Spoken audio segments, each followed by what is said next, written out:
5-billion-year-old planet, still evolving. As continents shift and clash, volcanoes erupt, glaciers grow and recede, the Earth's crust is carved in numerous and fascinating ways, leaving a trail of geological mysteries behind.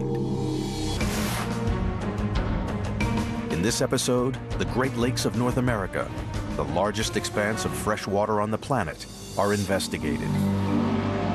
They hold 20% of the world's fresh water and provide drinking water for nearly 10% of Americans.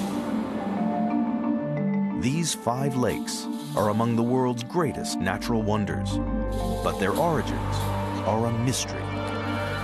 Now geologists are investigating, piecing together the clues that lie hidden in this extraordinary landscape, delving deep into a vast underground salt mine, behind the torrential flow of Niagara Falls, climbing a mile-high glacier,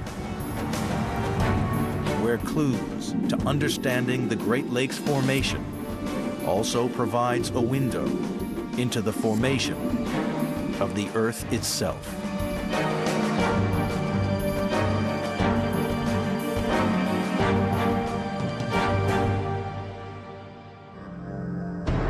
The 5 Great Lakes, Superior, Michigan, Huron, and Erie, pour over one of the world's great waterfalls, Niagara, into Lake Ontario.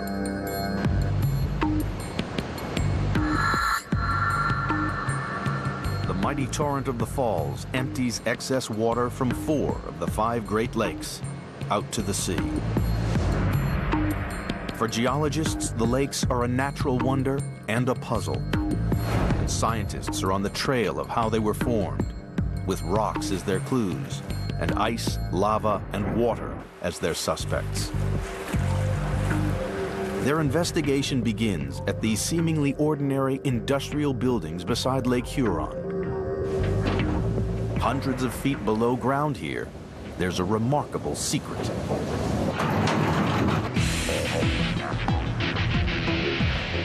Deep below Lake Huron, and also Lake Michigan, are vast salt mines carved out directly beneath freshwater lakes.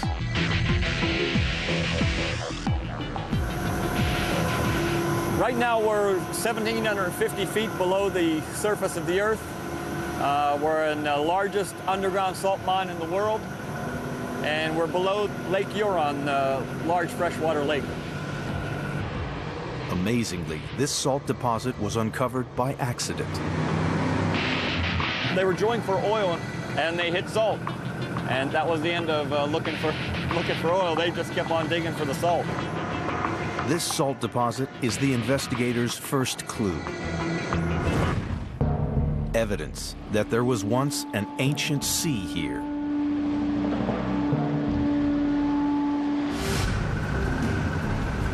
Many years ago, the salt was formed in a Great Salt Lake, and the evaporation dry seasons, the salt dropped out, evaporated out, and formed the salt that we're actually mining in. There are hundreds of layers of salt, leading investigators to conclude the sea must have dried up and refilled hundreds of times. Scientists would later prove this sea finally evaporated millions of years ago. 35% of North America's salt comes from these mines. Salt used to melt ice on frozen roads and sidewalks. Salt used to season food.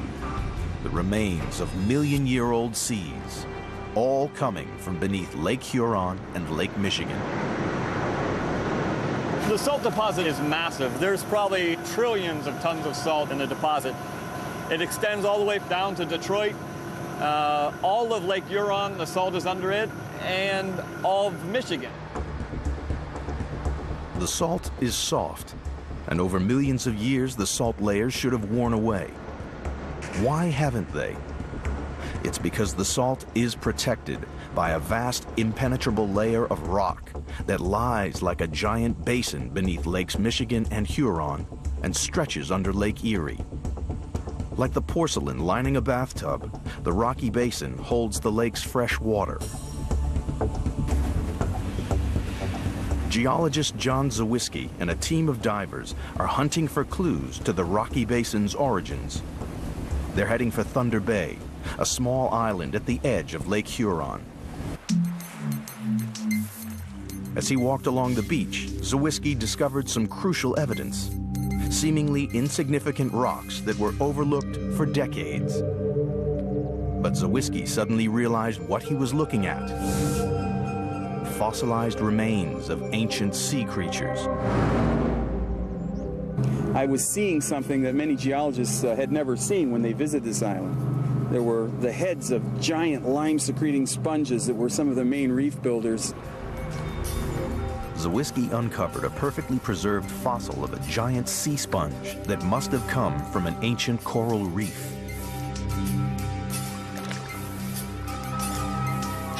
For the past 5 years, Zawiski's divers have been surveying the lake to discover the size of the ancient coral reef. They believe it's hundreds of feet thick and extends deep below Lake Huron. And Zawiski has proof these rocks are extremely old. The time period can be pretty confidently bracketed at right around 385 million years ago. America was then a very different place. 385 million years ago, its landmass lay in the southern hemisphere, a land covered by ancient warm coral seas. This region was just south of the equator in tropical conditions, and shallow seas had swamped many of the land areas of the Earth at that time. Year in, year out, coral reefs decay naturally and turn into a soft rock, limestone. And much of the rock Zawiski's divers find under Thunder Bay Island consists of layer upon layer of this limestone from successive coral reefs. But millions of years ago, some of this soft limestone near the surface was changed. When the salty, briny sea evaporated, it turned the limestone into a second, much harder rock, something which would decide the very shape of the Great Lakes. This rock is limestone. This other piece was once the exact same material. However, it's been converted by a process of brines, creating the conditions for recrystallization into a rock that we call dolostone. It's much harder than limestone, more weathering resistant, and I can easily demonstrate the difference between these two: calcium carbonate, calcium magnesium carbonate. To show the relative hardness of the two rocks, Zawiski uses an essential tool in the geologist's arsenal. Let me put a little acid on here. Acid easily attacks and dissolves soft rocks. First, how will the limestone react? You can see a very violent reaction there. Carbon dioxide gas is being released from the limestone. Next, the hard dolostone. Let's go ahead and do the acid test on it. And you can see we don't get this violent reaction, almost no reaction at all. Zawiski has proved the dolostone layer is harder and more resistant than the limestone. The ancient ocean's salty water converted the top layer of the limestone deposit into a cap of hard, resistant dolostone rock. It's this that forms the super tough rock basin under 3 of the 5 lakes: Michigan, Huron, and Erie. Scientists were beginning to piece together the chain of events that led to the formation of the Great Lakes. The clues uncovered so far: vast salt deposits provide evidence of an ancient ocean. The briny ocean changed soft fossilized limestone into hard dolostone. Dolostone makes up the rocky basin under lakes Michigan, Huron, and Erie. The tip of the rock basin, the rim, forms steep cliffs that tower above these 3 lakes.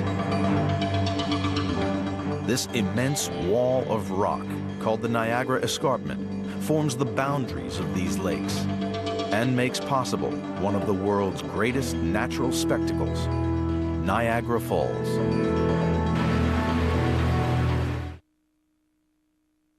Ram trucks presents a guts and glory moment.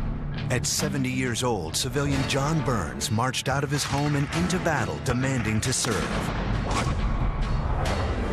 Acting as a sharpshooter, Burns was wounded multiple times, yet survived.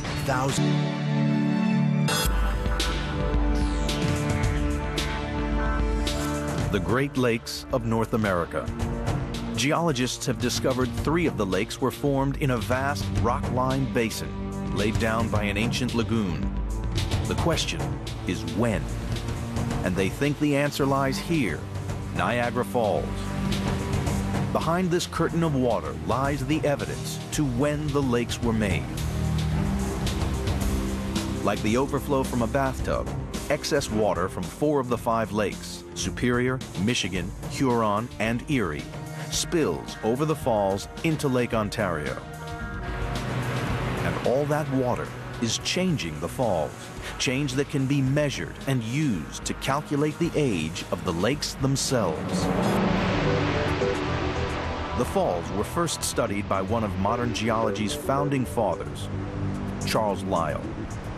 Lyell, who'd pioneered the early understanding of Earth's secrets, was intrigued by the concept of geological time. Charles Lyell came to Niagara region in the 1840s, and he made very important observations at Niagara Falls. Lyell was using the principle that things that we see going on today can be used as examples for what went on in the past. Lyell believed the world wasn't shaped in a few days or even years, but by slow change over millions and billions of years. This directly contradicted the much shorter time biblical scholars said the world had been in existence. Lyell realized that dramatic geological change was going on in front of his eyes at Niagara Falls. If he could measure it, he might be able to calculate the fall's age. Lyell's technique was brilliantly simple. He noticed below the falls was a great gorge, which locals said was steadily increasing in length as the water wore away the ledge of the falls. The falls, they said, were moving slowly upstream. Head to the base of the falls and you can see why. The cliff face is being worn away. The falls are formed by a cliff capped with a ledge of the same hard dolostone rock created, as we've seen, by seawater. Beneath the tough dolostone cap is a layer of much softer rock called shale. As the water crashes over the dolostone, it erodes out these soft shales that are underlying the dolostone, and the blocks can fall down from the face. On the right, then, you can see these massive blocks of dolostone that have fallen down at the bottom of the waterfall. Each time the dolostone ledge collapses, the falls move further upstream. Lyell believed this process had been going on for thousands of years and was still continuing. It had begun as the lakes were first formed when water began wearing away the hard dolostone ledge of the falls. To discover the age of the falls, all Charles Lyell needed was some simple math. He realized that the falls had started at the Niagara Escarpment, which is about 35,000 feet from here. So if the falls receded at 1 foot per year and receded 35,000 feet, that would give an age for their present position of 35,000 years. Lyell's calculation was based on simple measurements, but wrong guesswork. He thought the falls were receding by 1 foot a year. But today, we have much better records to go on. This plaque commemorates Table Rock, which is where the falls were in the beginning of the 19th century. Since that time, they've receded about 600 feet to my right. So in the last 200 years, the falls have steadily retreated at a rate of not 1 foot, but an astonishing 3 feet a year. So instead of Lyell's calculation of 35,000 years old, the Niagara Falls were a third of that figure, just 12,000 years old. A mere blink of an eye in Earth's 4.5 billion year history. In the search to find what created the Great Lakes, scientists now had a crucial clue: the age of one of their key features. Born at the same time, the falls is the overflow for all the upper lakes into Lake Ontario and the sea. So if the falls have only been around for 12,000 years, then it means the lakes themselves must also be incredibly young. Now that scientists had worked out when the lakes were created, the next question was, how? What immense force could have created not one, but 5 huge lakes? A force so powerful it must have left a trail of incriminating evidence across the region.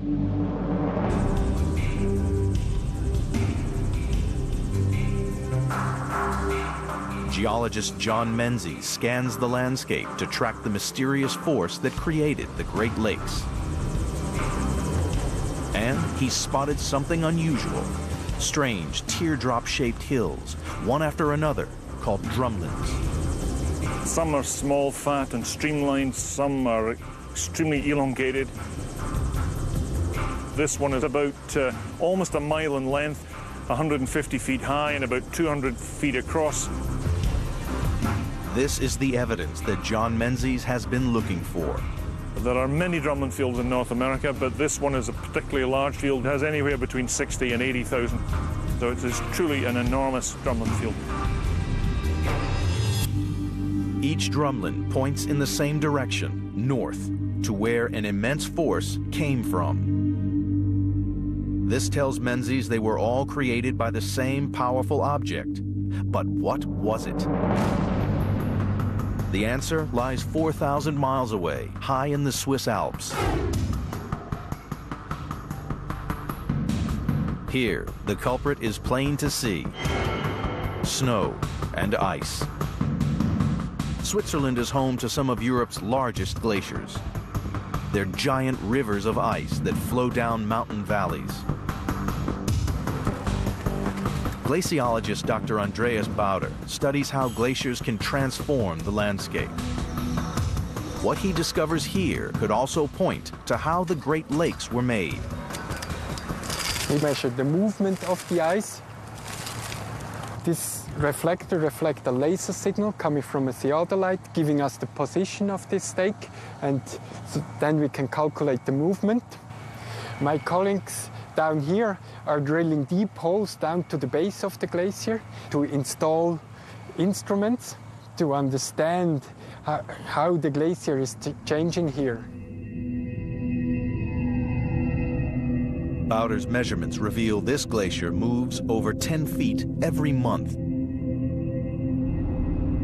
Here, a seemingly stationary glacier is shown moving down the mountain, recorded by time-lapse photography over a year.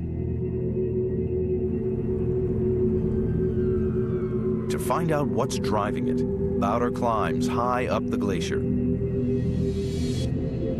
This glacier is thousands of years old and almost a mile thick in some places. Ice that's a mile thick weighs a colossal 3.8 billion tons per square mile. That's the weight of 59,000 fully laden supertankers. And it's this immense weight that makes the glacier such a force to be reckoned with.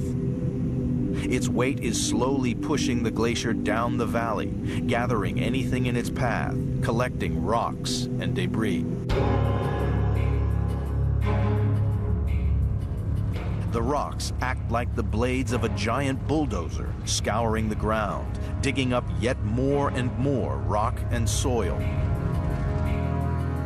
But when the temperatures rise, the glacier melts, retreating up the valley and leaving rocks and debris behind in huge piles. This is how the teardrop-shaped drumlins back in North America were formed. They were bulldozed, landscaped by a powerful glacier. A glacier that may also have gouged out the Great Lakes. The evidence is coming together. Niagara Falls, dated just 12,000 years old. This suggests the lakes themselves are very young. the presence of thousands of drumlins pointing to ice that carved out the Great Lakes. It's a convincing case, but there's one problem.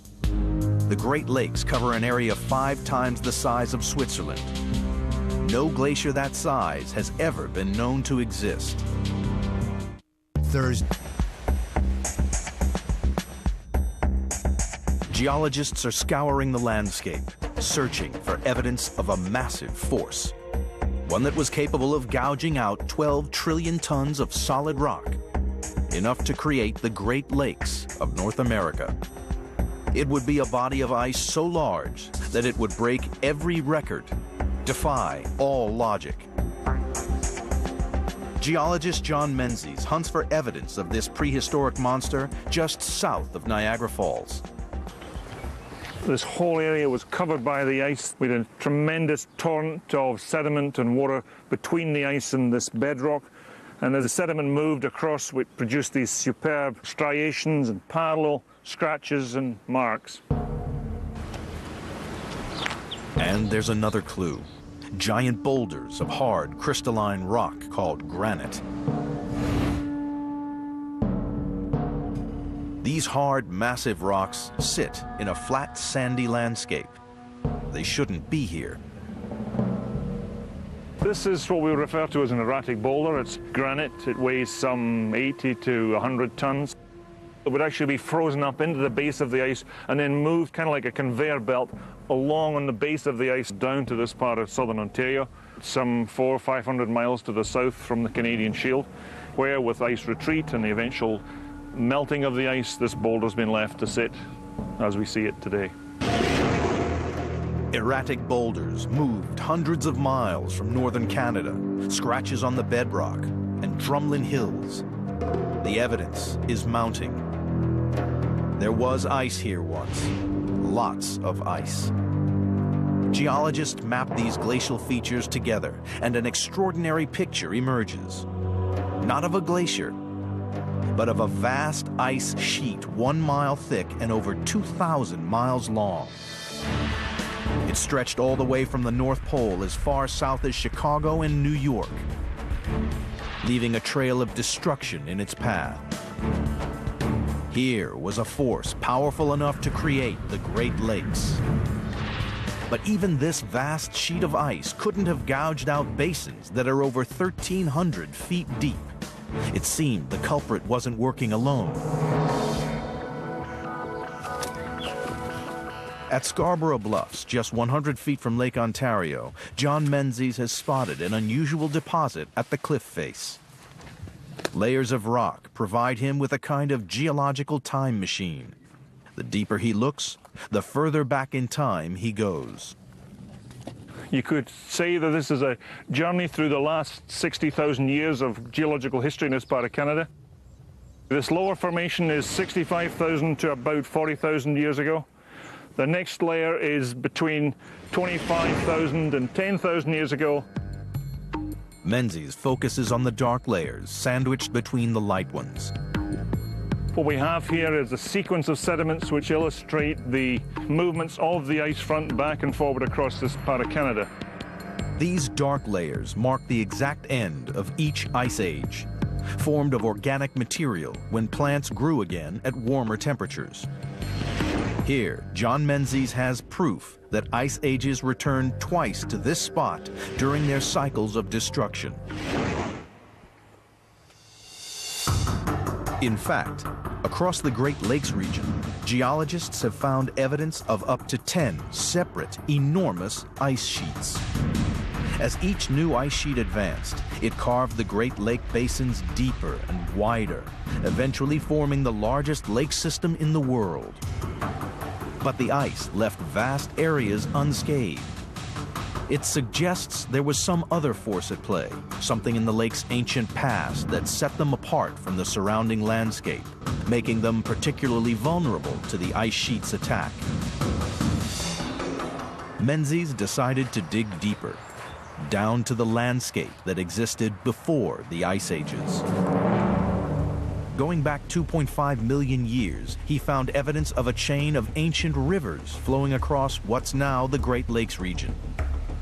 The pre-glacial topography of the Great Lakes Basin mirrors the existing Great Lakes system and Great Lakes basins that we see today. The ancient river's pattern and flow exactly mirrored the shape and position of today's lakes. It's no coincidence. These rivers formed valleys that affected the way the ice sheets moved. As the ice sheet advanced to the south, it would tend to follow the pre-glacial rivers, and so you get these really fast-moving zones of ice which create a tremendous amount of erosion in these pre-existing depressions. The ancient river valleys funneled the ice sheets into fast-moving super ice flows. Menzies believes the coarse sediments the rivers left behind dramatically accelerated the ice sheet's flow. This sediment acts as a kind of lubricant, a bit like ball bearings underneath the ice. It would actually speed it up quite appreciably. These fast streams of super ice were even more destructive to the landscape. The case is coming together. Drumlins clustered across the landscape testify to the vast ice sheet's brutal power. Dark layers of rock reveal the ice was a serial attacker, while a network of ancient rivers left some areas more vulnerable to these attacks, turning slow, lumbering ice into destructive, fast-moving super ice. These gouged out all the loose rock and sediment down to the hard dolostone layer, the rocky lake floor. The result? The basins of the Great Lakes. Case closed for 3 of the 5 lakes inside the Rocky Basin, but not for the other 2. Lakes Ontario and Superior are outsiders. The theory doesn't fit. They're simply too deep. In an attempt to find out why, a daring underwater expedition would investigate Lake Superior, the largest, deepest, greatest lake of all. Roger that. The hunt is on to discover what formed the Great Lakes of North America. Geologists have found compelling evidence that the Central Lakes lie in a vast rock-lined basin laid down by an ancient lagoon, gouged out by giant ice sheets. But when it comes to Lake Superior, the theory doesn't fit. The greatest of all the lakes at over 1,300 feet deep, it could almost submerge the Empire State Building, and it lies outside the Rocky Basin. Lake Superior isn't just deeper than the other lakes. Its floor is the lowest place on the North American continent. Over half of this mighty lake lies below sea level. The question is why? Canadian geologist Henry Halls was convinced the explanation could be found at the very bottom of the lake. The opportunity came up to study a very remote part of the lake. It's almost in the geometrical center, and it's called Superior Shoal. And people didn't know what the rocks were there, and they didn't know why it was there. In the summer of 1987, Halls led an expedition to the lake's dark, unexplored depths. We went down. It took us about 15 minutes to go down, and it gets completely black, apart from the searchlights of the submersible. And when we reached the bottom, the pilot, he said, "This is very strange." He said, "I'm getting echo sounds coming back," he said, "more or less from all directions." It does look almost vertical. It is vertical. It's more than vertical. More than vertical, we've heard. In fact, it's hanging over us. Deep in the center of the lake, on the border between Canada and America, Halls came across a strange rock formation. We're very careful we don't. The pilot said, "It seems that we're in some sort of a chimney or something like this." He said, "I'm not sure what it is." Halls and his submersible were in a deep canyon 1,200 feet below the surface. Intrigued, he took an even closer look at the canyon walls. And as we climbed, I started to see striations like this. They were actual glacial striae on the sides of what presumably was a canyon. We are continuing to move up this vertical face. Hauls had uncovered a vast canyon lined with striations or scratches from the glacier that had carved out the lake. But it was the type of rock that was the clue to Lake Superior's exceptional depth. He used the sub's robotic arms to take rock samples from the canyon walls. The canyon was made of dark basalt rocks. The discovery of this rock took the investigation in a surprising direction. Basalt could only have been formed by intense volcanic activity. Basalt is created when hot magma deep within the earth wells up to the surface.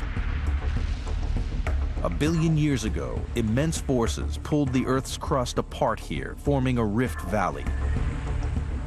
Hot magma seeped up through the cracks in the thin crust. As it cooled, it lined the valley with a layer of hard basalt. Then, over millions of years, the rift was filled with soft sedimentary rocks. So there's a tremendous thickness of infill in that lake lying above those volcanic rocks. And all of this is relatively soft. Many geologists believe the exact same volcanic action accounts for the formation of the fifth and final lake. Ontario, on average, is the second deepest lake. A separate rift valley appeared here much later than the one under Lake Superior. The volcanic split in the landscape stretched as far as the ocean, creating Lake Ontario and the St. Lawrence Seaway. Millions of years later, the mile-high ice sheet easily carved out the weakened Rift Valley structures under Lake Superior and Lake Ontario. The extraordinary story of how the Great Lakes were made is almost complete. Ice sheets repeatedly carved out soft rock down to the hard basins of the Central Lakes. And to the north, ice attacked billion-year-old rift valleys to make the deepest lake, Lake Superior. The same action was repeated at Lake Ontario. When the ice melted for the last time 14,000 years ago, it filled the lakes with fresh water. It sounds straightforward, but there's a problem. There's so much ice, the Great Lakes should be many times bigger than they are today. Just when geologists thought they'd solved the mystery of how the lakes were formed, a new puzzle emerges. Where did all the water go? Geologist John Menzies is investigating exactly what happened at the end of the last ice age, when a vast ice sheet, 1 mile thick and stretching to the North Pole, started to melt. He believes it was so large it should have created far bigger lakes than the ones we see today. He's looking for evidence of one of these prehistoric lakes. As the ice sheet melted, a vast freshwater lake appeared that geologists call Iroquois. Then, later, as Lake Iroquois dried up, it left beaches which can still be seen today. Menzies believes he can detect these ancient beaches in the gently sloping landscape surrounding Lake Ontario. As Menzies drives uphill, away from the present-day lake, he's traveling back in time across Lake Iroquois' ancient shores. We're crossing one shoreline after another. The reason we know they're shorelines is that they contain large zones of sand, beach sands and beach bars and spits. The oldest being about 12,000 years ago, the Loch Bottom shoreline being about 6,000 years ago. Getting to the top of the hill, 400 feet above the level of today's Lake Ontario, Menzies is standing on the ancient shore of the original lake. The present-day Lake Ontario is off there in the mist, and we're sitting about 400 feet plus on this beach, which was formed maybe 10,000, 11,000 years ago, and then the ultimate oldest beach is about 12,000 years ago. These ancient beaches, now buried under the surrounding landscape, are evidence of a colossal freshwater lake.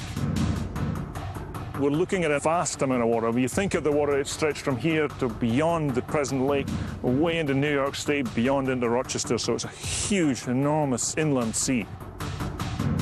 Despite their size, the Great Lakes today are just a small fraction of these vast prehistoric lakes. The water has vanished. Geologists want to know how they emptied. 50 miles east of Toronto, at India River Canyon, Menzies picks up the trail of the missing water torrents.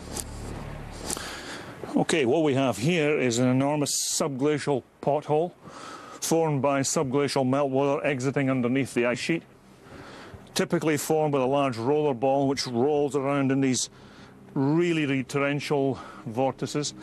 The meltwater is chock full of boulders and sediments, and in this instance it's drilled itself the whole way through. These potholes are evidence of a catastrophic flood, of huge volumes of water moving at high speed. This flood needed an escape route, and Menzies believes he's found the place. This would be an enormous torrent, possibly at least a couple of miles across, and could easily have been 200, 300, 400 feet deep, moving at an incredible velocity. Nearby, a steep gorge, yet more evidence of the floodwater's terrifying power. The stream that remains today couldn't have cut such a huge amount of rock. And what we've got left is what we call a misfit stream, which is the fairly small Indian River. And this, if you like, is the remnant of that enormous torrential flood.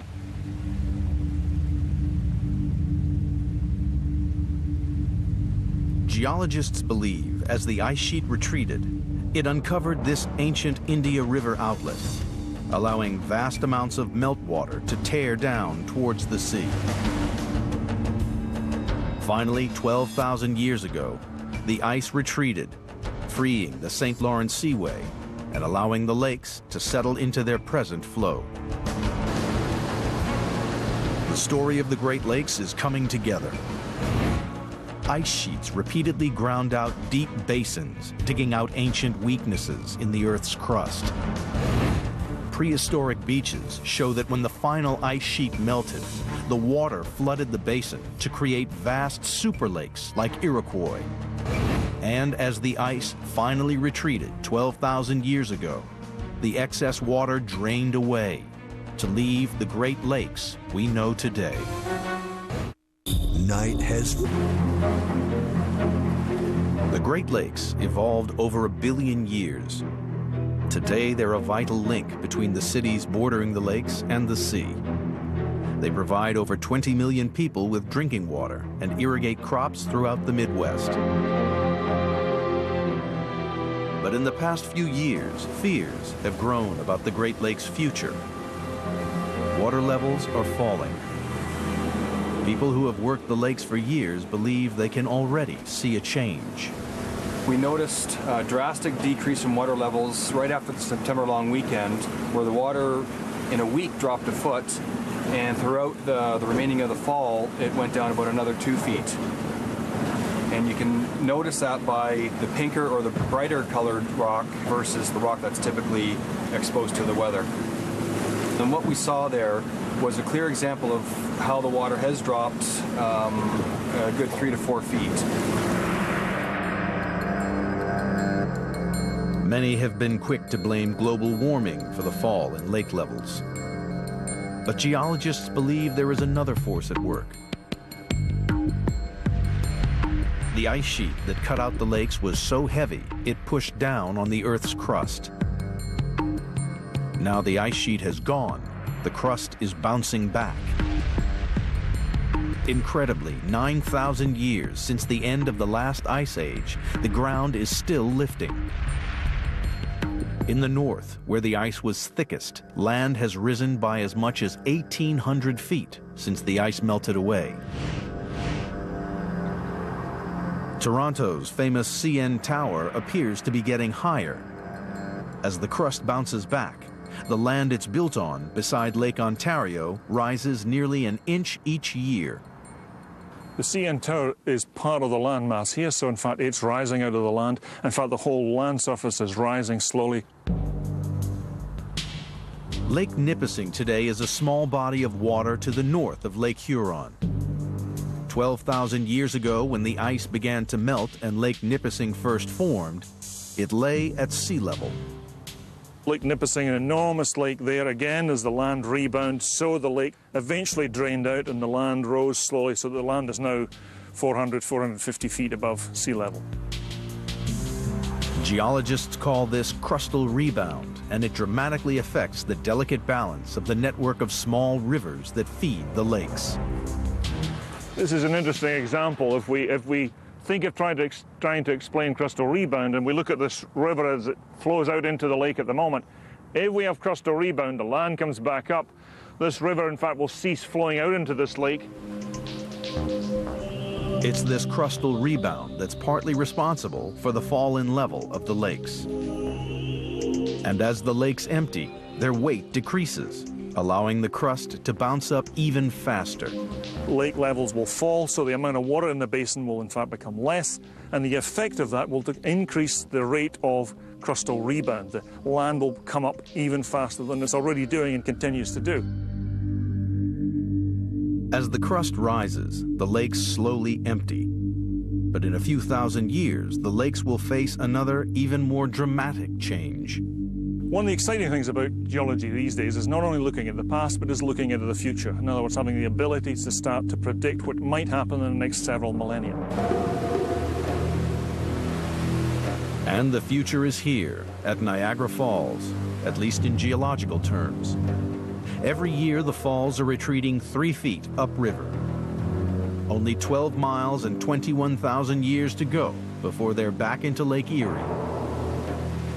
When that happens, everything will change, and fast.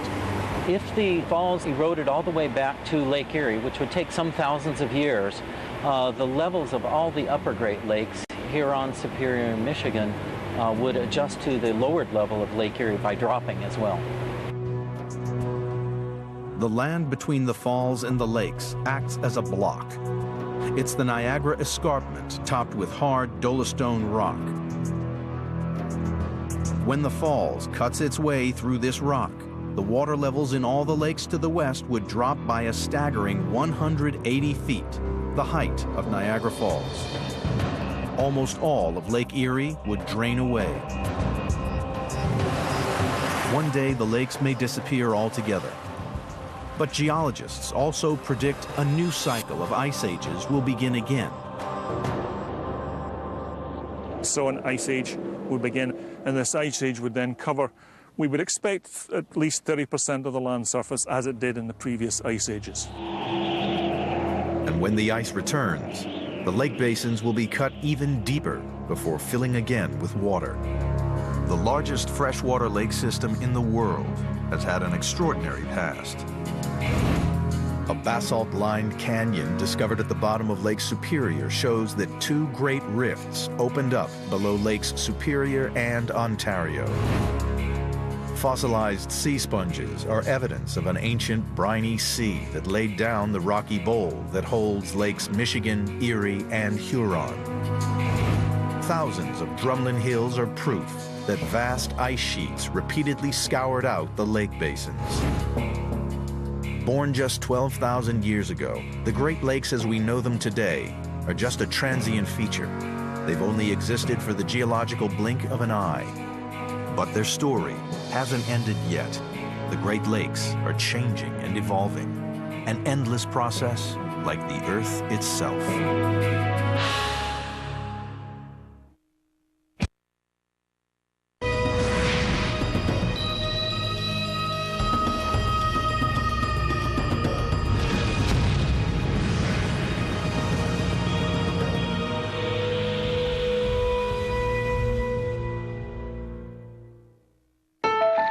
The dollar bill.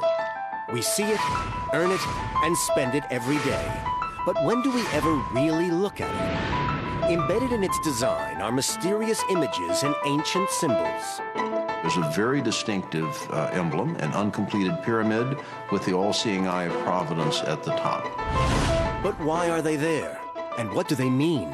America's secret destiny is concealed in those symbols. It's a civilization without a belief in God. Conspiracy theorists believe that these elaborate images are part of a political and religious plot dating right back to the birth of our nation, involving not only the founding fathers, but also one of America's most revered presidents, Franklin D. Roosevelt. And right at the heart of that plot are the Freemasons. Conspiracy is two-seated paranoia. Has many enemies. What's going on behind the closed doors? It's a conspiracy. Conspiracy theories. What are the secrets of the dollar bill?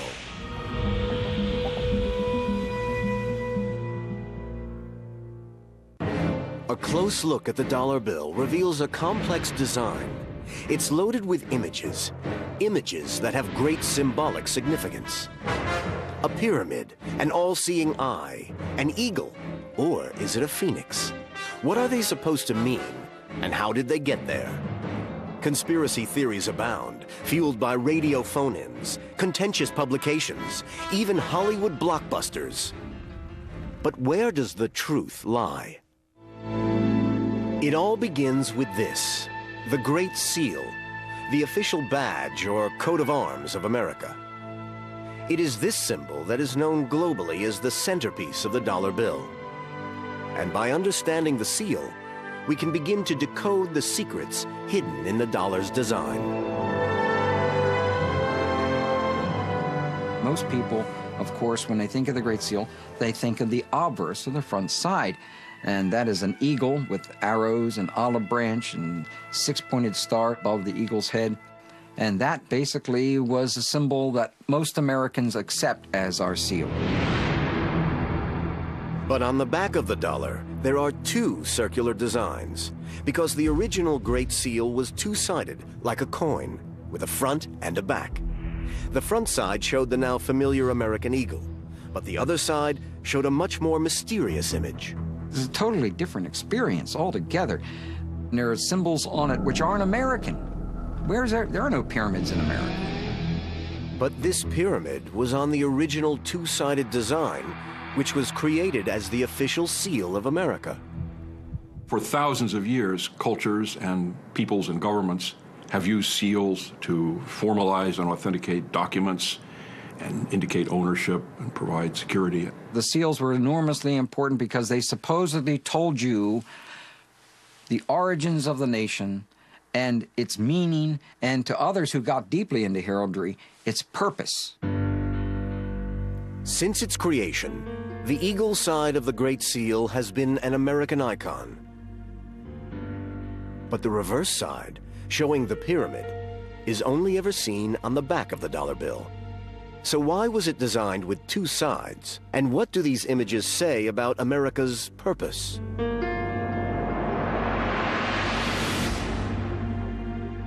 The Great Seal has evolved over time, but it is essentially based on an original design created by the Founding Fathers. At the time of the American Revolution, the Declaration of Independence from Britain, the mother country, it was very important for the new nation to have its own identity embodied in a seal. This seal had to serve as an emblem that would represent America to the rest of the world. The Founding Fathers knew it somehow had to symbolize the very values of the new country that they had fought for. On July 4th, 1776, a committee was formed to make the decision as to what the seal should be. In fact, it took 6 years and the work of 2 additional committees before a final version of the Great Seal, which adorns the dollar bill, was approved. But over the next 200 years, the Great Seal became the subject of continuing and increasing controversy, especially since it became the centerpiece of the design for the dollar bill. The suggestion is that there was a conspiracy, that the design committees were infiltrated by a secret society, the Freemasons. Understand that the Masons are not working openly for their goals. They keep them secret. They put their symbols inside the seal so that only those who knew the secret could understand them. So who are the Freemasons? Although their earliest origins are steeped in mystery, modern Freemasonry can be traced back to the secret societies of stonemasons who built the great cathedrals of Europe. The Freemasons were formed originally for the same reason that any craft organization was formed, much as a labor union today. But by the early 1700s in Europe, Masonry was regarded as much more than just a craft organization. It had developed what might be considered an alternative philosophy, celebrating the knowledge and ancient traditions of the stoneworkers through elaborate rituals and secret ceremonies. Their basic philosophy is the brotherhood of man and the fatherhood of God. They are all inclusive. They were supposed to include all religions. By invitation only, aristocrats and scientists began to join the Masons, keen to explore and discuss different beliefs and ideas in the safety of their private lodges or meeting places. And it was men like these who helped the spread of Freemasonry in America. In the late 1700s, Freemasonry was a relatively elite organization, limited to the upper middle class in the United States. It was also one of the few organizations that transcended the colonial boundaries. Freemasonry was Freemasonry, whether it was in the colony of Massachusetts or the colony of South Carolina. Freemasonry had become a secret society of educated and influential men, bound together in a brotherhood whose ties crossed all geographical boundaries and all religious divides. And there are some who believe that Freemasonry was and still is an alternative religion opposed to the traditional Christian faith. Freemasonry is a secret organization that they claim is not secret but sacred. But it is secret. I can't go to their meetings, neither can you. Even the media can't go. So if they've got an evil purpose to change our civilization and we don't want to change it, they've got to conceal it. Certainly in the War of Independence, Freemasonry brought together a disparate yet powerful network of men who played a vital role in the fight against the British. Many of the prominent Americans during the Revolution were Freemasons. Certainly George Washington must count as one of the most prominent, Benjamin Franklin, Paul Revere, John Hancock. All of these men were Freemasons and very prominent in the Revolution. Benjamin Franklin then became a member of the first committee who worked on the design of the Great Seal. He was joined by Thomas Jefferson, also believed to be a Mason, although no official confirmation of this has ever been found. The final member of this committee was John Adams, who later became the second president of the United States. They were assisted by a heraldic artist called Du Cimetière. Du Cimetière was able to provide actually 4 design elements that went into the final seal. These were the date of independence, 1776, expressed in Roman numerals, a shield, the Latin motto, "From many one," and the Eye of Providence, which is claimed to be a Masonic symbol. However, it's very hard to establish just how much influence any Freemasons had on the Great Seal, particularly as it did take 2 more committees, each with their own artist, before the final design was approved. One of the biggest problems in researching this area, especially dealing with the Founding Fathers and the Great Seal, are many records have been burned and lost during the Revolution, deliberately, because the British decided they were going to eliminate as much of the secret societies that we had in the United States at that time. The British feared the power of these societies, and the power represented by one iconic figure in particular. The man whose face still adorns the dollar bill, the first president of the United States, George Washington. 33 of his generals, 33 of them, were Freemasons. They knew how to keep secrets, and they were totally dedicated to the cause, ready to give their lives, and they did. So with the development of the Great Seal itself shrouded in mystery, it is hardly surprising that its use on the dollar bill excites such interest. Does a closer look at the familiar greenback reveal the influence of an underground organization? And have they hidden secret messages on the dollar to help them on their quest for worldwide domination? Who put the symbols on the Great Seal of America and the back of the $1 bill? And why are they there? Conspiracy theorists are obsessed with the idea that these images have a special significance to Freemasons. Even Hollywood has cashed in. The film National Treasure, starring Nicolas Cage, tells the story of a hunt for long-lost treasure hidden by the Masons. These films are enormously important because it's introducing Americans for the first time the fact that our founding fathers were involved in some things that historically have not been really discussed. And that's one of the things that intrigued people about National Treasure, I think. It suddenly made them aware of things that they'd been looking at, you know, all their lives. The triangle, the all-seeing eye that's on the pyramid in the back of the dollar, all those things had Masonic beginnings. Conspiracy theorists have found support for this idea in the writings of the philosopher Manly Hall. Manly P. Hall, who is one of the great Masonic writers of all time, wrote a book called The Secret Destiny of America, and he said it was concealed inside the symbols of the dollar bill. So now we've got to go back to the back of our dollar bill and then find out what those symbols mean. And it's very rare that people have done that. I would say 99% of the American people have simply no idea what those two circles mean. The circles represent the two sides of the original Great Seal designed by the Founding Fathers. At that time, so-called pendant seals were still widely used. This was a wax disc that was attached to a document by ribbons and cords, often with a different image on each side. But wafer seals were then introduced instead. This was an adhesive paper disc that had the seal imprinted on it, and only the front side with the eagle design was ever used. To use two paper seals, obverse and reverse, would take over 6 inches of space on a treaty or document.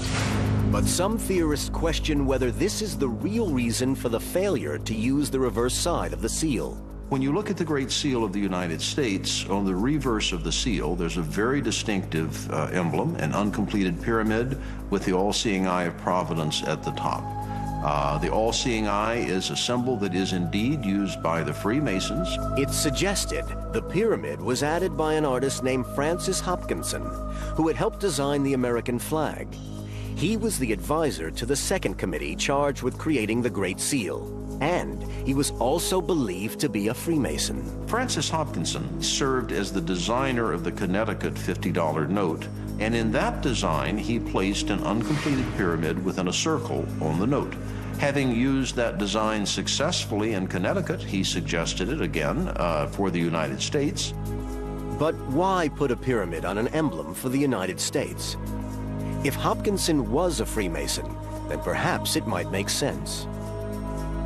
Even today, central to Freemasonic rituals are mythical stories linking the fraternity right back to the secret societies of stonemasons who built the tombs and temples of the ancient world. To Hopkinson, the pyramid would have represented a temple, a house of initiation, ancient wisdom. So Masons referred to the pyramid as a house for their God to live in. It was sealed up, waiting for the New World Order when a god would enter that building and keep it as a house. The Freemasons generally refer to their god as the great architect of the universe. They saw this great architect, if you like, as being weights and measure and distance and geometry and everything that we see around us, and the perfection of nature and harmony and balance. Rather than the traditional Judeo-Christian way of thinking. It's not so much anti-Christian, it's just different. But conspiracy theorists believe the Freemasons are immersed in the rituals of an ancient religion, which is very definitely anti-Christian. They don't believe in an act of creation.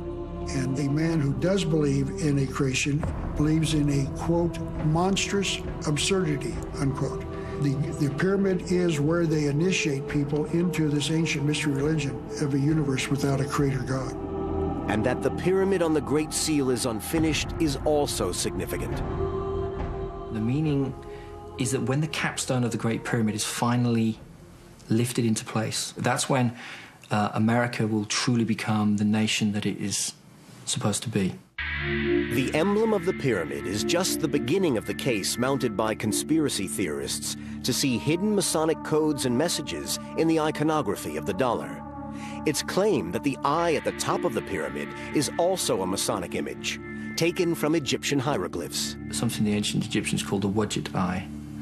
And the Wadjet eye, the eye of Horus, as it's known as well, seems to represent eternal life. It seems to represent life itself and resurrection. And it's the all-seeing eye of their God that they believe will indeed bring us Ordo ab Chao. That is their slogan, order out of chaos. That eye above the pyramid is not on the pyramid, which means their work is unfinished, and that the universe will be given order once their God assumes his rightful place in that pyramid. The eye is a recurrent Masonic image used in their artwork and temples, at least since the 1700s. The idea that the Founding Fathers arrived at the same imagery at the same time seems too much of a coincidence for some. Some of these conspiracy theorists and what they believe is a system of secret societies all linked together. And there is some kind of malign, malicious intent here. As further proof of this veneration of long-lost secret societies, America's first president and distinguished Freemason, George Washington, wore a Masonic apron with what seemed to be an embroidered pyramid emblazoned boldly on it. And the layout of the new capital city that the Founding Fathers went on to build was apparently based on the architectural philosophies of ancient Egypt. Most of the buildings in Washington, D.C. were created and founded by Freemasons. That was because building was their strength. They knew how to align buildings to certain patterns in the heavens. You could channel spiritual energies if your physical buildings were lined up with certain stars. But the hidden meaning of the dollar bill goes far beyond the curiosity of the pyramid and the all-seeing eye. Even the greatest symbols of America are open to a disturbing interpretation. Night has a symbol of the American Republic. It is said to represent freedom and strength, and is the most familiar image of the Great Seal on the dollar bill. Some believe the original intention was to depict the far more sinister phoenix, with its connections, once again, to ancient Egypt. Out of the waters of chaos, the phoenix arises and the land of Egypt is born. I think the use of the phoenix in some of the early designs for this absolutely represent the idea of the rebirth. What we have here is a nation being born out of rebellion, an incredibly formative time. But the phoenix was rejected in favor of the American bald eagle. There was a great debate amongst our founding fathers as to which bird we were going to name as our national bird, but it was always in my mind going to be the American eagle. These are from Masonic writers. In mysticism, the eagle is a symbol of initiation. The eagle was sacred to the sun. The eagle was also represented the great Egyptian sun god Amun-Ra. So it's proposed that the eagle is not in fact American, but instead representative of the Egyptian sun god. So they knew that there was a connection between the sun god and the eagle, and that they would use that symbol as a symbol of the initiation into the secrets of the Masonic Lodge and also of the ancient mystery religion.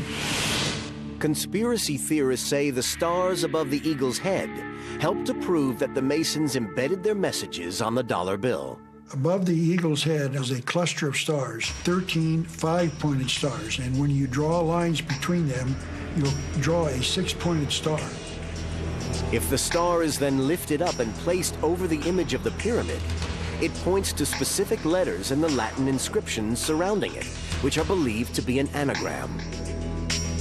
Inside the American dictionary is the word anagram, which is the intentional scrambling of the letters of a word to conceal the real word.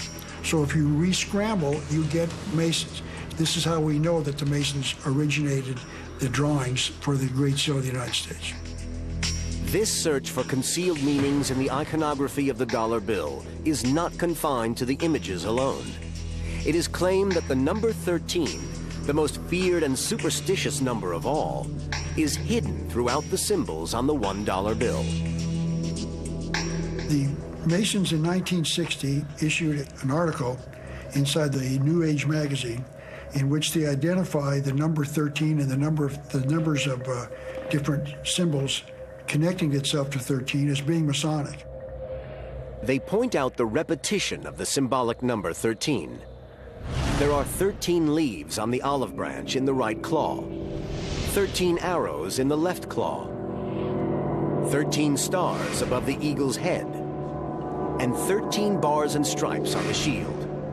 To all secret societies, the number 13 is enormously important symbolically. The number 13 symbolizes rebirth, regeneration, and when you're birthing something, when you're bringing something into formation, it's never easy. So the number 13 can symbolize not just rebirth and regeneration, but death. Death of the old and the birth of the new.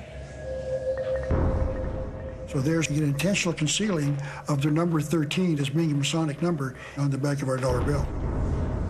13 is regarded as an unlucky number in many different cultures, but according to conspiracy theorists, it has much more sinister implications. The number 13 represents the number of Satan, the devil. And I think that's why the Masons revere the number 13. And that opens up a whole can of worms. They also believe there are other numbers embedded in the design of the Great Seal that have special significance to the Freemasons. On the eagle side of the Great Seal of the United States, if you count the feathers, you'll notice that there are 32 feathers on the bird's left wing and 33 on his right wing. This is believed to refer to the 33 degrees of Masonry introduced by the Supreme Council of the Scottish Rite, America's most prominent Masons, whose national headquarters are in Washington. The 33rd Degree Council that meets in Washington, D.C. claims in their own literature to be the mother jurisdiction of the world, the mother council of the world. Manly P. Hall called them the most powerful organization in the land, that they ordain kings and shape the destinies of worlds. That's called power. It's suggested there's one last piece of information on the dollar bill that reveals a Masonic plot. Above the eye at the apex of the pyramid, there is the inscription in Latin, Annuit Coeptis, which roughly translates as, Providence has favored our undertakings. But the conspiracy theorists claim that when it's combined with the second inscription, there is a dark message of intent. America's secret destiny is involved in the Latin phrases Annuit Septis Novus Ordo Seclorum, announcing the birth of the New World Order, and that's what their goal is. The New World Order will be worldwide when it's instituted in the near future. A new world order that abolishes the government and the church as we know it. This is in stark contrast to the message above the written number 1 on the dollar bill. In God we trust. It's going to be a new civilization. We're not going to live the way we're living now.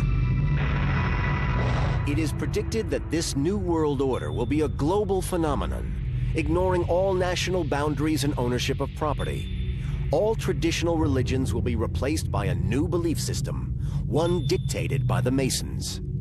The theory goes that these groups of people are intent on, in effect, ruling the world, and that this is inherent in the Founding Fathers and what they do with the Great Seal. And the symbols upon the Great Seal are intended to show us this, to show the way. It's an enlightenment, but only again for those who have eyes to see. The evidence for hidden and possibly sinister meanings in the symbolism of the dollar bill appears to be stacking up. How can historians, and especially Freemasons, possibly explain all this away? Ram Trucks presents a guts and glory moment.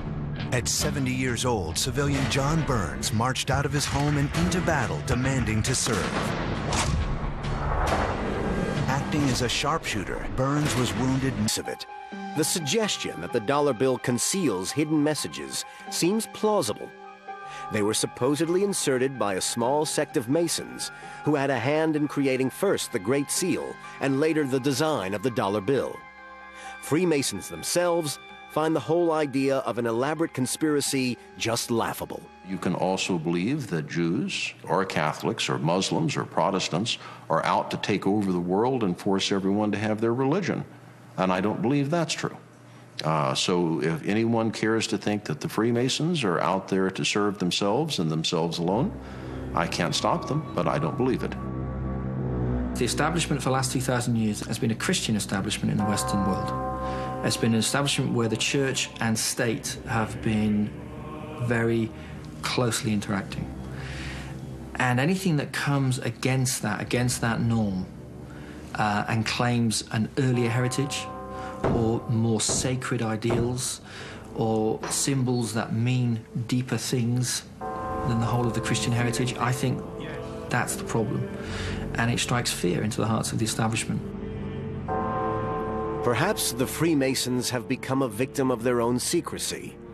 That mysteriousness has only served to fuel suspicion and the fear of the unknown. People don't like to have symbols that they don't understand, and also that they think might be concealing important information from them. That's why I think Freemasonry has many enemies. But what of that symbolism? Freemasons counter that much of the argument to support the Masonic influence just doesn't add up. For example, conspiracy theorists have claimed that nearly all of the men who signed the Declaration of Independence were Masons, but there is no evidence to confirm this.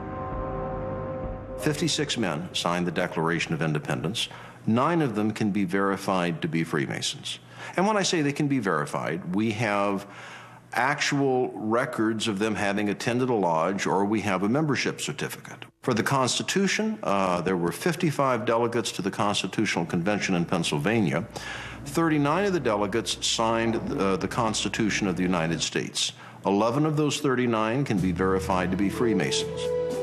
It is maintained that Benjamin Franklin was the only Freemason on the committees that designed the Great Seal, with the possible exception of the artist Francis Hopkinson.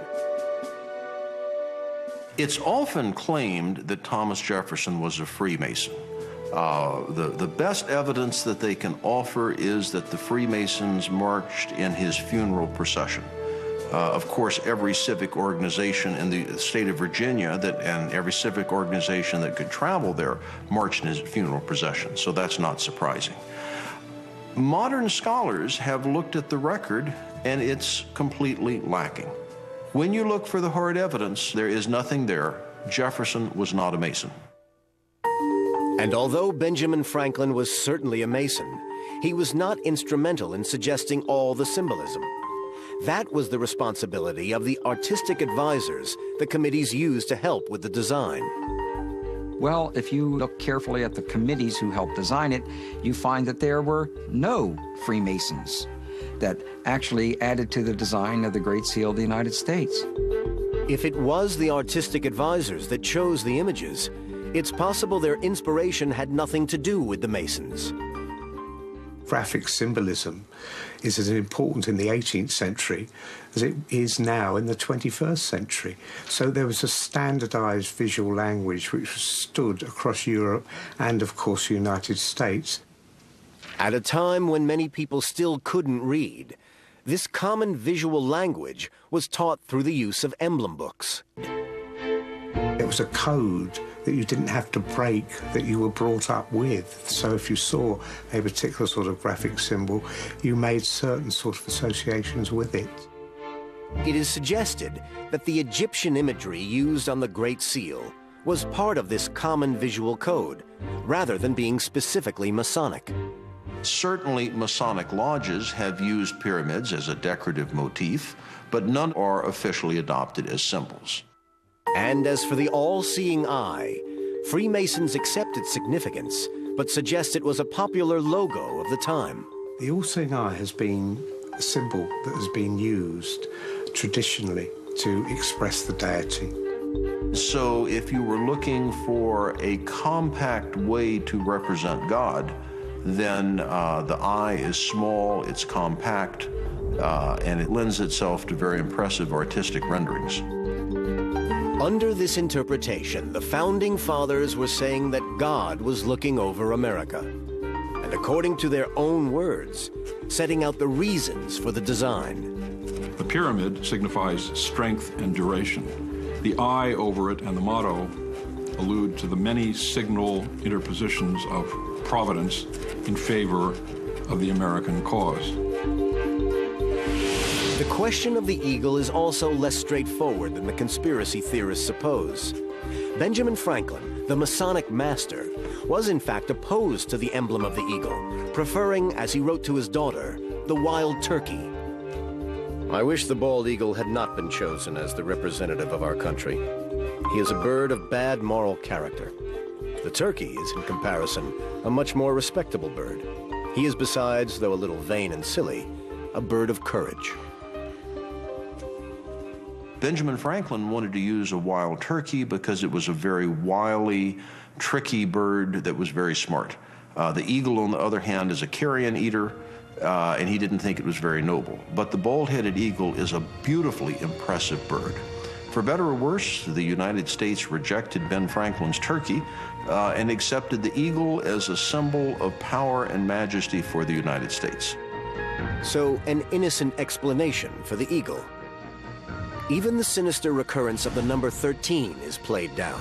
The number 13 appears time and time again in the symbolism of the dollar bill. If you are profoundly paranoid in your conspiracy theories, this is because the Freemasons think the number 13 is important.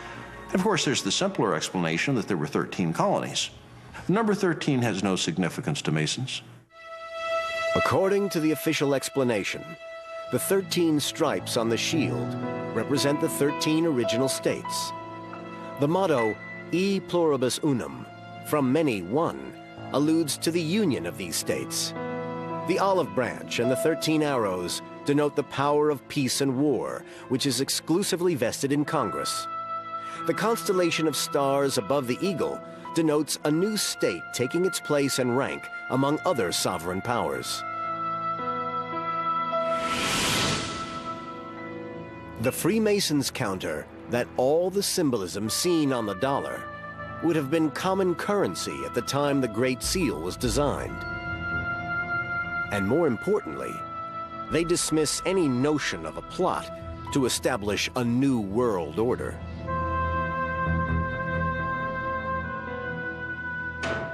The motto on the Great Seal of the United States is Novus Ordo Seclorum. It comes, I believe, from Virgil. It means a new order of the ages. It does not mean a new secular order. There is no new world order or new order of the ages in Freemasonry. It's not used, it doesn't appear, and any other translation than the new order of the ages shows an abysmal ignorance of Latin. In fact, the Latin might have much more to do with straightforward politics than with any hidden messages.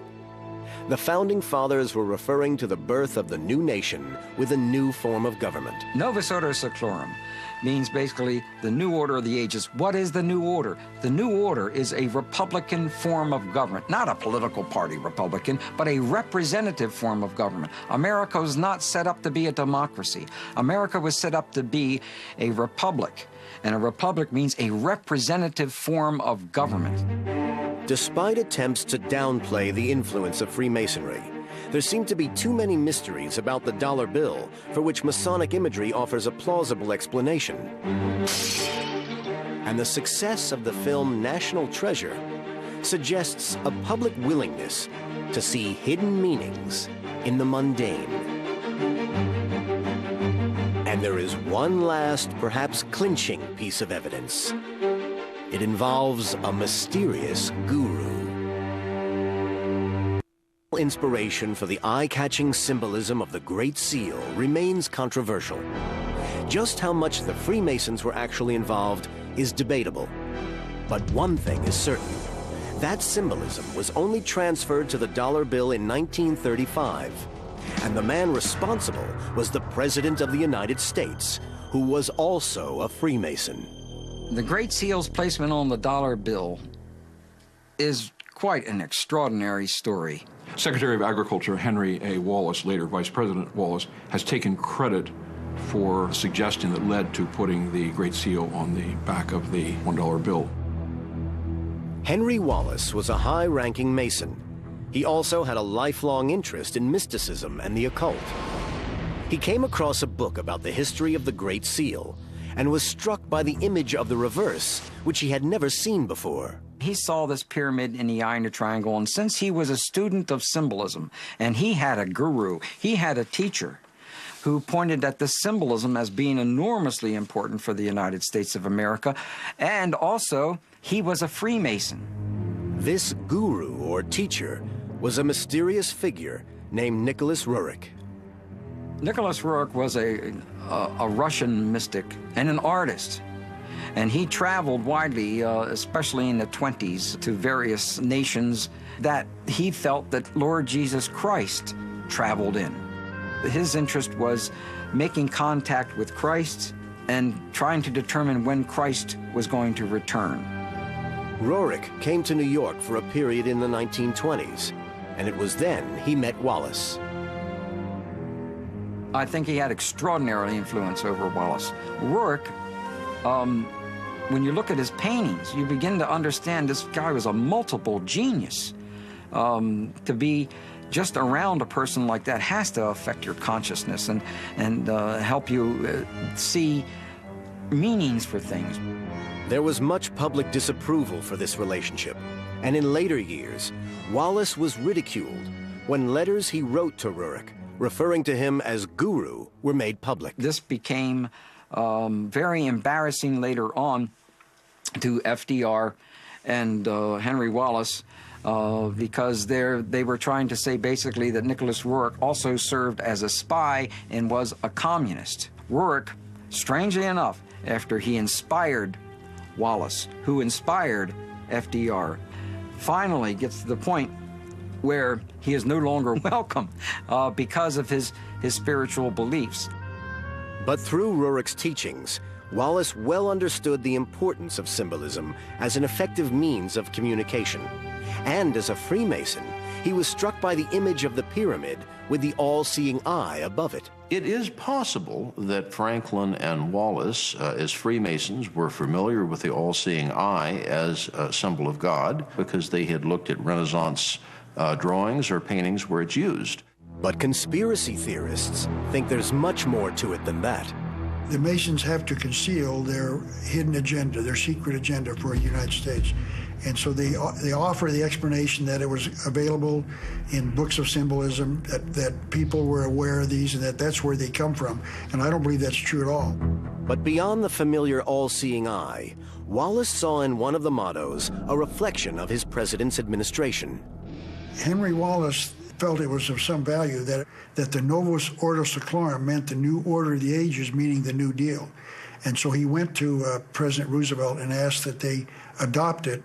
The banks closed. President Roosevelt taking financial measures against the Depression. Social Security founded as he instituted a series of New Deal reforms. The New Deal was the name given to a series of programs introduced by President Roosevelt during the Great Depression, with the aim of social reform and stimulating economic recovery. And confidence is growing on every side. Wallace saw the meaning of it, could easily interpret it because he was a member of a secret society, goes to FDR and says, hey, look at this. I mean, this tells the story of who we are and what we're doing and what we should be doing in the future. Having discovered the reverse of the Great Seal had never been used, Wallace suggested to Roosevelt that they put it on a coin. In fact, Roosevelt decided instead that both sides of the Great Seal should be put on the $1 bill. It's interesting that President Roosevelt personally approved the design. Roosevelt often had influence on the final design of projects, whether money or stamps or architecture, and in this case he reviewed the final version and had an input and made some small revisions. Are the conspiracy theorists right this time about the power of the Masons? Franklin Delano Roosevelt and Henry Wallace are two of the most prominent Masons that have been members in the United States. Roosevelt is one of our 14 presidents that were members of the Masonic fraternity. You really do have what you could call a conspiracy on the Great Seal as it's found on the back of the $1 bill. And they did believe it was Freemasonic. So despite being at the root of so much dispute, the symbolism hidden on the unused reverse of the Great Seal made it onto the dollar bill through the actions of Henry Wallace and one of the most powerful Freemasons of all time, the 32nd President of the United States, Franklin Delano Roosevelt. Conspiracy theorists believe it is a covert declaration of intent from the Freemasons. And they don't want you to know what those symbols are. They're not going to make it public because it's a conspiracy. The goal of the Masons is to lead the world into the New World Order. The American people, in fact, the people of the world, will never be given a chance to vote on this or to decide. We are going to get the New World Order without vote, without decision by us. And so they've got to keep it secret. They believe the Freemasons among the Founding Fathers were concealing a message in the Great Seal, and it was one that was seen and understood by Wallace and Roosevelt. But Freemasons deny any malicious intent. For whatever reason, they may have thought it as an appropriate symbol of God. That's not a bad idea to remind the citizens that God oversees everything they do when they pull out the dollar bill. Certainly, while historians agree that the Freemasons did play a central role in the birth of America and have continued to hold positions of power ever since, with 14 known Masonic presidents, they find no evidence of the plot for world domination. The anti-Masonic ideas that come about, especially from the 1770s onwards, are put about by fundamental Christians, by people who believe that these people were intrinsically anti-Christian, when actually most of them were very good Christians indeed, and would have thought of nothing more disturbing than actually being called, heretics or blasphemers. And I think that a lot of this has got to do with that fear of the unknown, if you like. And the images on the back of the dollar bill are there because the Founding Fathers successfully managed to create a lasting symbol that represented the United States to the rest of the world. The design of the Great Seal has stood the test of time because it was a good piece of design. It worked. If it wasn't, they would have changed it, and they haven't. It personified what America was in the middle of the 18th century, and it has personified what America is today. So it works. It's iconic. You've got the dollar bill, and you've got Camel cigarettes, and you've got Coca-Cola, and you've got America. There seems little doubt that the imagery of the dollar bill holds important clues to the way in which America's political leaders viewed the fledgling republic and its future in the world. And the vision embodied in that imagery has been inspirational to many. But whether this was ever part of some broader Masonic conspiracy remains a mystery.